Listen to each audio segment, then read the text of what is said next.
За улаан барьжуулах борон дэрийн үйлдвэрийн одоо түүхийг угаасаа мэдж байгаа. Энэ 45 жилийн түүхтэй ер нь Монголын одоо яг энэ зогсож байгаа урхаа бол монголчуудын зөвлөл бол улсын одоо тухайн үеийн мэрэгчлүүдийн тусламжтайгаар хийсэн гүний урхаа. Энэ бол бидний хийсэн гүний урхаа. Тэгээ эндээс өнөөдөр одоо энэ галт баригдаж байгаа энэ жонш бол одоо шинэ калцетын агуулгатай гэдэг. Ер нь бол энэ яг гүний урхаагаас олборлож байгаа жоншны одоо агуулмжуудын 26% гараад энийг цааш нь дээр улсын улаан барьжуулах үйлдвэр дээр барьжуулахад нэг 92.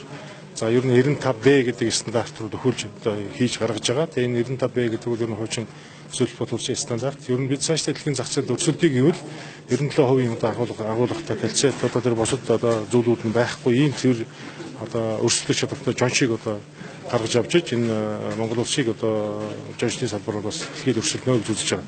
Тэр ер нь хэд хэдэн кейсүүд байна. Манай энэ улсын байшуулах үйлдвэрийн одоо хамт олон бол энэ зөвлөл боловс руу гочноор одоо Орос улсын улс руу бас туршиж судлах ер нь технологи ноу-хауг нь олж ирэх ийм одоо чиглэлээр бас явсан байна. Ялангуяа калцетын агуулгын өндөртөө энэ одоо байжмалыг аваад явсан байна. Тэгэхээр зөвхөн би бол Оросын холбооны ус гэж харахгүй байна. Ер нь сая улаан барьжуулах үйлдвэрийн удирдлагууд бол бас нэг чиглэл өгсөн. Оройн хугацаанд ер нь бол бүгдээр нь хятад улсын одоо тэр энэ калцетын агуулгатай жоншны үйлдвэрүүдээр очиж туршлага судлаад ер нь технологиуд нааш Монгол улсад нэвтрүүлэх.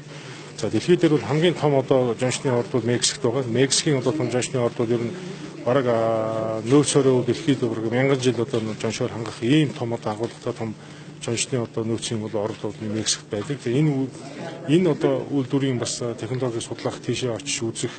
Тэгээд дээрэс нь бид тэр сайн технологиг 97% агуулгатай сайтай өндөр одоо жонш үйлдвэрлэх технологиг улстай оруулж ирээд бид нэр жоншныхаа салбарыг бид нэр бас өрсөлдөх чадвартай болгох хэрэгтэй гэж бодож байгаа. За ер нь энэ үйлдвэртэй холбоотой бас асуудлыг бид түрүү нэлээдгүй бас ярилцсан. Ер нь энэ үйлдвэр төр барилгын төмрийн ордын нөөцийг өсгөх тал дээр үйлдвэрүүдийг дагуулсан одоо жижиг ангийн үйлдвэр одоо бид нэр барих асуудал техник эдийн засгийн үндэслэлийг яаралтай боловсруулж одоо яамд одоо танилцуулах юм чиглэлийг бас өгсөн. Ер нь барилгын төмрийн үйлдвэр төр суурилсан одоо ангийн үйлдвэр гэдэг нь бас их оновчтой би зөв гэж бас харж байгаа.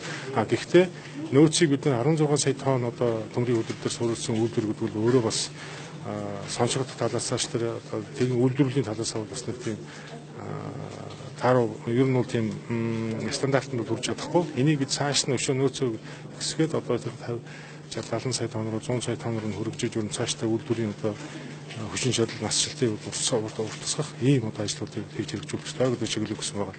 Тэгээд өнөө жил бол мэдээж энэ улаан барьжуулах борон дэр үйлдвэрийн 45 жилийн явуулж байгаа. Тэгээд холбогдох одоо тойрог гишүүдэн одоо аймаг орон нутгийн удирдлагууд ирсэн энэ үйлдвэрийн одоо хөвзөөг бид тал талаас нь бас дэмжиж ер нь бол Монгол улсын тэргүүлэх үйлдвэр одоо болохын төлөө одоо бид ажиллах болно. Тэгээд хариуцж байгаа улсууд нь техник эдийн засгийн үндэслэлийг яралтай боловсруулж, засгийн газрын бодлогот бас оруулж, ингэж бид цаашдаа бол энэ үйлдвэрээ одоо өргөжүүлж, эрчимжүүлнэ гэж бодож байна. Бүрийн асуудал болгоомжтой байна гэж байна. Энд дээр юу яавал бэ? За, манай улсын эдмиттэй холбоотой нэг хэд хэдэн өрийн асуудал яригдж байгаа. За, манай улсын эдмит дээр бол уулын bijүүлэх эдийн төлбөрөөс аваад хэрэгжилсэн 5 орчим сая долларын одоо санхүүгийн их усүр байгаа. За нөгөө тал нь Оросын холбооны улсын Ростех гэх тухайн үед үйлдвэрлэлийг одоо хүндрэлээс гаргахын тулд бас санхүүгийн их усүр авсан байгаа. Энэ хоёр зүйлийн их усүрийг бид нар ер нь холбогдох улсууд нь чиглэл өгсөн. За засгийн газар танилцуулгыг бэлдэж хандуулж салбарын хамт танилцуул. Тэгээд энэ өрийн асуудлыг бид нар бас шийдэх гарц гаргалгаануудыг бас шийдэх би боломжтой гэж харж байгаа. Энэ бол боломжтой зүйл биш. Тэгэхээр засгийн газар бол өөрсдөө үйлдвэр хоорондын өрийг тэглэх асуудлыг бас ирж болно. За мөн одоо Оросын холбооны улсаас шийдэж ирсэн байгаа асуудал. Тэгээ ер нь цааш тийм өрийн асуудлыг шийдээд бид Монрос Сэтмэт гэсэн энэ ууган түүхтэй ууган одоо Монголын үйлдвэрийг тодорхойлж байгаа улсын үйлдвэрийн газрыг бид нар ер нь үр зайлс нь бас тэглэж цаашдаа бид нар дэлхийн хэмжээнд өрсөлдөх юм одоо улсын үйлдвэрийн газар байх талаас нь анхаарч ажиллана гэдэг.